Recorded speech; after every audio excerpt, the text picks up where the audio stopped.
के पास होते होंगे, टियानफोंग डिस्ट्रिक्ट में कंसील्ड होंगे। डिटरमाइंड उसने वहाँ जल्दी से पहुँचने का फैसला किया। एक आदमी और एक बिल्ली दोनों कॉशियसली सबवे टनल से गुजर रहे थे। फ्लावर जैंगी के कंधे पर बैठी हुई थी। उसकी आंखें वाइड और अलर्ट थी। उसकी सेंस ऑफ स्मेल एक्सेप्शनल थी। ज़ॉम्बीज़ की खुशबू को 1 किलोमीटर के अंदर डिटेक्ट कर सकती थी। वायरस होस्ट की खुशबू डिस्टिंक्ट और अनमिस्टेकेबल थी, ऑर्डिनरी ज़ॉम्बी से अलग। जैंगी ने टनल्स को कॉशन के साथ नेविगेट किया। पहली साइन ऑफ डेंजर पर सरफेस पर फ्ली करने के लिए प्रिपेयर था। उसने साइलेंटली प्रे किया कि युआन कोंगे उसकी प्रेजेंस नहीं डिस्कवर करे। अगर युआन कोंगे को पता चला कि जैंगी उसके प्लान के पीछे है तो वो उसके अगेंस्ट स्विफ्टली एक्ट कर सकती थी। हालांकि जैंगी अपनी लाइफ सेविंग एबिलिटीज पर कॉन्फिडेंट था। उसे पता था कि अगर युआन कोंगे शेल्टर पर अटैक लॉन्च करती है तो अपने आप को प्रोटेक्ट करना आसान होगा, लेकिन आसपास के लोगों को सेफगार्ड करना अलग बात होगी। आधा घंटा मेटिकुलसली सर्च करने के बाद जैंगी ने तियांगफोंग डिस्ट्रिक्ट के सबवे टनल्स के हर कोने को इन्वेस्टिगेट किया, लेकिन ज़ॉम्बीज़ का ग्रुप कोई साइन नहीं दे रहा था। ये कैसे हो सकता है? अगर ये तियांगफोंग डिस्ट्रिक्ट में नहीं है तो क्या इसका मतलब है कि मुझे पूरे सिटी को सर्च करना पड़ेगा? जैंगी ने अपने आप से मटर किया। फिर उसने इस थॉट को जल्दी से डिसमिस किया। नहीं, ये जरूर होंगे। युआन कोंगे ऐसे पावरफुल ट्रम्प कार्ड को छोड़ने वाली नहीं है। उसने रीजन किया कि युआन कोंगे को एक ओबीडिएंट आर्मी की जरूरत है जो उसके एम्बिशंस को कैरी आउट कर सके,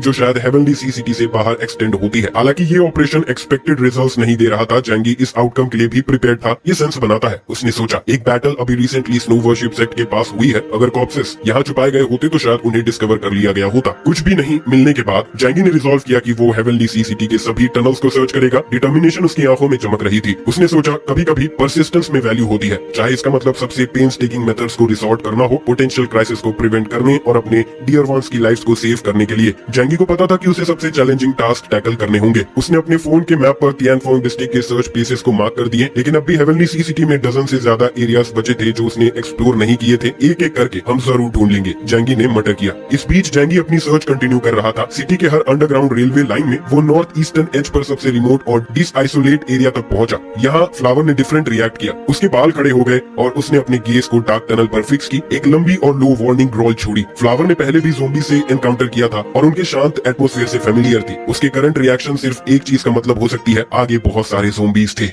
जब वो हेवनली सी सिटी के सबसे दूर और सुनसान एरिया यानी कि नॉर्थ ईस्टर्न एज पर पहुंचा तब फ्लावर ने एक अजीब रिएक्शन दिखाया। सबवे लाइन पर बस यहीं पहुंचना था। फ्लावर के बाल खड़े हो गए। उसकी नजर अंधेरे टनल पर थी और उसने एक धीमी और लंबी वार्निंग साउंड दी। फ्लावर ने भी ज़ॉम्बीज़ के साथ लड़ाई की है। मैंने इसे पहली बार देखा है और मैं इस ब्रेथ से अच्छी तरह से परिचित हूँ और ये इतना डरावना है। साफ है आगे ज़ॉम्बीज़ है। जैंगी ने हल्के से मुस्कुराहट दिखाई और थोड़ा अजीब भी महसूस किया। तो ये यहाँ छुपी हुई है। आउन डिस्ट्रिक्ट जो हेवनली सी सिटी के सबसे दूर एरिया में से एक है, शहर और गांव के बीच का जंक्शन है। यहाँ लगभग कोई रिसोर्सेस नहीं है, इसीलिए ये जगह किसी भी फोर्सेस के अंडर नहीं है। युआन कोंगे ने ये ज़ॉम्बीज़ यहाँ छुपाए हैं जो बहुत चतुर है। जैंगी ने मुस्कुराया पर उसकी आंखों में चिंता थी। हालांकि उसके पास स्पेस ट्रैवल करने की एबिलिटी है और उसे और फ्लावर को डेंजर से बचा सकता है, लेकिन दो चीजें हैं। पहली, वो इतनी बड़ी नंबर में ज़ॉम्बीज़ को पहले से ही जागृत नहीं करना चाहता ताकि एक ज़ॉम्बी रायट ना फैल जाए। दूसरी, ज़ॉम्बीज़ में इंटेलिजेंट क्रिएचर जैसे ज़ॉम्बी किंग्स भी हैं। अगर वो देखेगा कि उसकी एग्जिस्टेंस एक्सपोज हो गई है तो वो जरूर युआन कोंगे को इन्फॉर्म करेगा। ऐसे केस में युआन कोंगे और उसकी टीम पहले से अटैक कर सकती है और हेवनली सी सिटी के दूसरे फोर्सेस को डिस्ट्रॉय कर सकती है। जैंगी ने अपना डिमेंशनल गेट ओपन किया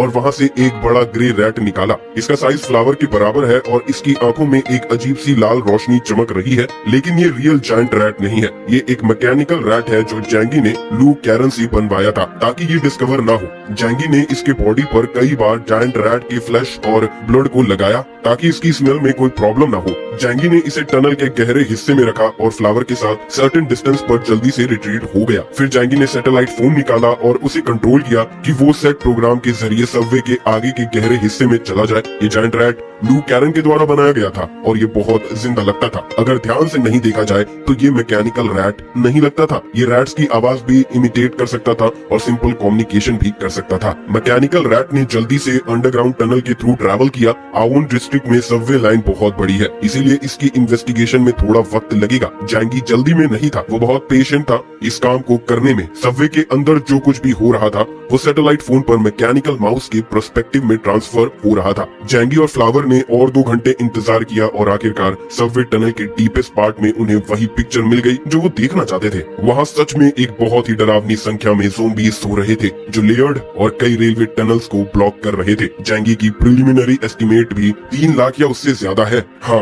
लोअर लिमिट 3 लाख है और अपर लिमिट तो मेजर करना भी मुश्किल है क्योंकि आगे मैकेनिकल माउस जा नहीं सकता है। हेवनली सी सिटी में मौत की संख्या 20 मिलियन के आसपास है जो ज़ोंबीज बनाने के लिए एक्सीलेंट मटेरियल्स है। अगर इन्हें थोड़ा और वक्त दिया जाए तो ज़ोंबीज की संख्या और भी बढ़ सकती है। जैंगी ने गहरी सांस ली और तुरंत मैकेनिकल माउस को ज़ोंबीज के ग्रुप से निकालने का कंट्रोल किया। फिर उसने एक ड्रेनेज ढूंढा और उसमें उसे घुसा दिया। आखिरकार mechanical mouse stand by mode में चला गया। अगर जरूरत हो तो इसे फिर से यूज किया जा सकता है, वरना यहीं रहने दो। सीधी बात यह है कि इसे दूसरे लोगों द्वारा डिस्कवर नहीं होना चाहिए। जैंगी फ्लावर को लेकर जल्दी से अंडरग्राउंड टनल से बाहर निकल गया। सरफेस पर वापस आने के बाद जैंगी ने बाहर की ठंड हवा को महसूस किया, वास्ट स्नो फील्ड को देखा और एक लंबी गहरी सांस भरी। हालांकि मेरी गेस कंफर्म हो गई है, मुझे बिल्कुल भी खुशी नहीं है। रियल चैलेंज अब भी आगे है, जैंगी ने अपनी आंखें पतली करके कहा। वहीं दूसरी ओर इन्वेस्टिगेशन टीम ने हेवनली सी सिटी नहीं छोड़ा था। हालांकि उन्होंने स्नो वर्शिप सेक्ट में लड़ाई के दौरान 6 ज़ोंबी किंग्स को मार दिया और बहुत सारे ज़ोंबीज को हेडलेस फ्लाइज में तब्दील कर दिया, लेकिन ज़ोंबी क्राइसिस को पूरी तरह से खत्म करने के लिए उन्हें अभी भी हेवनली सी सिटी में कुछ फिनिशिंग वर्क करनी थी। लेकिन follow up work relatively simple था। उन्हें बस ये कंफर्म करना था कि हेवनली सी सिटी में कोई भी ज़ोंबी कोर नहीं बचा है जो इंटेलिजेंट क्रिएचर द्वारा कमांड किया जा रहा हो। इसीलिए उन्होंने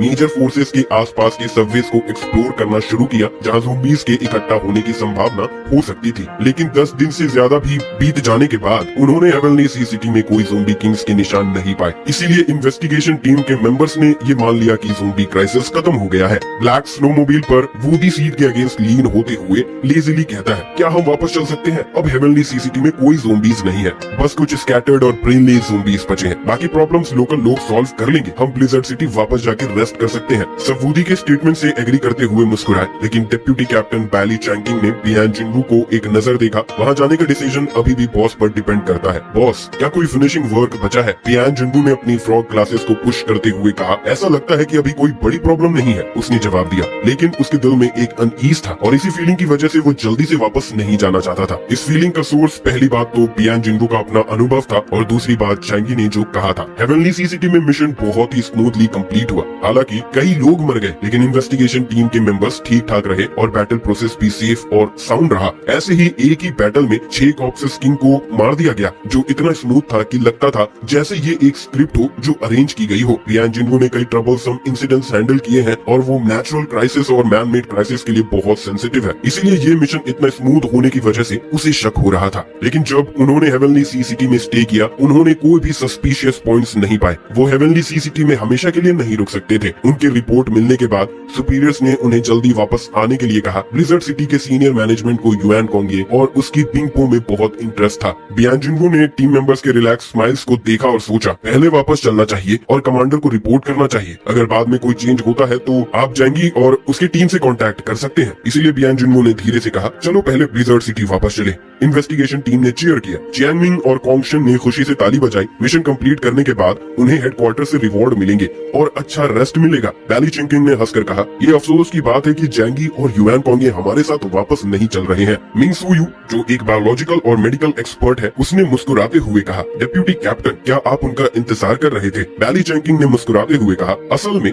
मैं हेवनली सी सिटी में कई अजीब लोगों से मिल चुका हूँ। मैं उनका अनुरोध करता हूँ, लेकिन मुझे जैंगी और युआन कोंगे के एबिलिटीज में सबसे ज्यादा इंटरेस्ट है। मिंग सुयू ने थोड़ी देर सोचने के बाद मुस्कुराते हुए नोट किया। सच में स्पेशल एबिलिटी वाले लोगों का डेल्टा तक पहुंचना बहुत ही रेयर होता है। जैंगी की एबिलिटी किसी भी टीम के लिए बहुत इंपॉर्टेंट है और युआन कोंगे की एबिलिटी स्ट्रेटेजिक लेवल पर है। वहीं जिया होंगलियन, शिंग तियान और वेदिंग हाई जैसे लोगों की एबिलिटी कॉम्बैट ओरिएंटेड है, जो ब्लिज़र्ड सिटी में इतनी रेयर नहीं है। बियान जिनू ने जैंगी और युआन कोंगे के बारे में सोचा और हल्के से कहा, उनके अफेयर्स को धीरे धीरे डिस्कस करेंगे। प्रिंसिपल में अगर जैंगी को ब्लिज़र्ड सिटी में डेवलप होने में इंटरेस्ट नहीं है तो हम उसे फोर्स नहीं करेंगे, लेकिन अगर ये पता चल गया कि युआन कोंगे की एबिलिटी सच में बड़े क्वांटिटीज में म्यूटेंट्स प्रोड्यूस कर सकती है तो ये उसका डिसीजन नहीं होगा। बियान जिंगू ने फैसला किया कि सब अपने घर वापस चले जाएंगे। बैली चिंकिंग ने कार को ड्राइव किया और हेवनली सी सिटी के बॉर्डर्स की तरफ मोड़ दिया, लेकिन कार के हेवनली सी सिटी छोड़ने से पहले बियान जिंगू का सैटेलाइट फोन एक कॉल रिक्वेस्ट रिसीव करता है जो जैंगी की तरफ से था। बियान जिंगू ने थोड़ा फ्रॉन किया। बैली चिंकिंग ने देखा और पूछा, बॉस, क्या ये हेडक्वार्टर से कॉल आया है? नहीं, ये जैंगी का कॉल है। बियान जिंगू ने हल्की सी टोन में कहा,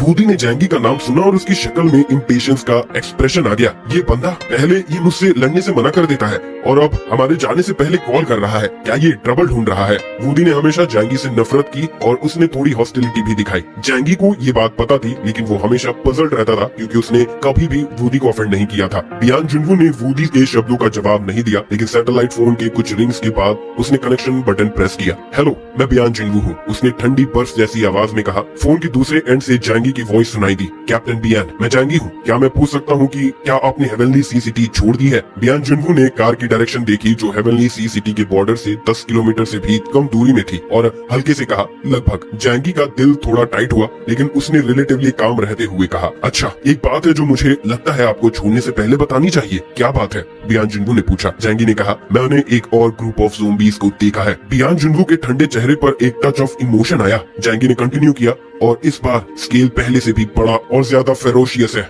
बियान जुनवू ने फाइनली टॉलरेट नहीं किया और बैली चैंकिंग से कहा, रुको।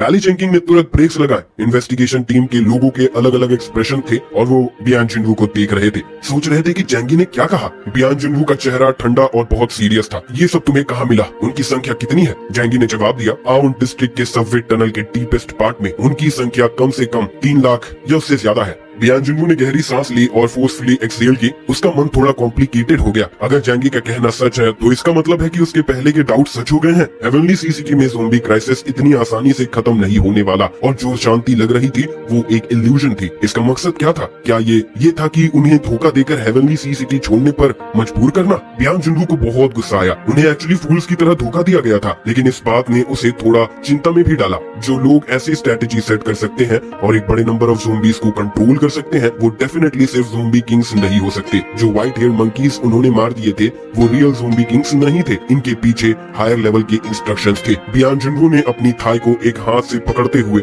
गहरी वॉइस में पूछा, तुम्हें ये कैसे पता? क्या ये न्यूज रिलायबल है? जैंगी थोड़ा हेजिटेट हुआ। वो झूठ बोलने वाला था और कहने वाला था कि उसने ये एक्सीडेंटली फाइंड किया, लेकिन एक श्रेड इंसान बियान जुनवू के सामने ट्रिक्स नहीं चलेंगी। उसने कहा, असल में मुझे हमेशा शक था कि ज़ोंबी क्राइसिस पूरी तरह से रिजॉल्व नहीं हुई है, इसीलिए वापस आने के बाद मैंने एक्टिवली रिमेनिंग ज़ोंबीज को एलिमिनेट करना शुरू किया और हर जगह सबवे को चेक किया। आखिरकार मेरी मेहनत का फल मिला और मैंने उनका एग्जिस्टेंस पाया। जैंगी ने सैटेलाइट फोन पकड़ के बियान जुनवू का जवाब सुनने का इंतजार किया। उसका होप था कि इन्वेस्टिगेशन टीम रुक जाए क्योंकि उसके सब्सिक्वेंट प्लान्स में बियान जुनवू और उसकी टीम का बहुत इंपॉर्टेंट रोल है। हेवनली सी सिटी रिवर साउथ डोमेन्स के डिटरेंस और बियान जुनवू के पावर के साथ ही वो युआन कोंगे के ह्यूज थ्रेट को खत्म कर सकता है। जैंगी और यांग शिनशिन की कैलकुलेशंस के मुताबिक बियान जुनवू जरूर रुकेगा क्योंकि ज़ोंबी प्रॉब्लम सॉल्व नहीं हुई है। उनका ब्लैक रोड टीम का मिशन कंप्लीट नहीं हो सकता और रिपोर्ट रिवर साउथ डोमेन को नहीं भेजा जा सकता। बियान जुनवू इन्वेस्टिगेशन टीम का कैप्टन होने के नाते सिचुएशन का इन्वेस्टिगेशन करना ही पड़ेगा। बियान जुनवू ने गहरी आवाज में कहा,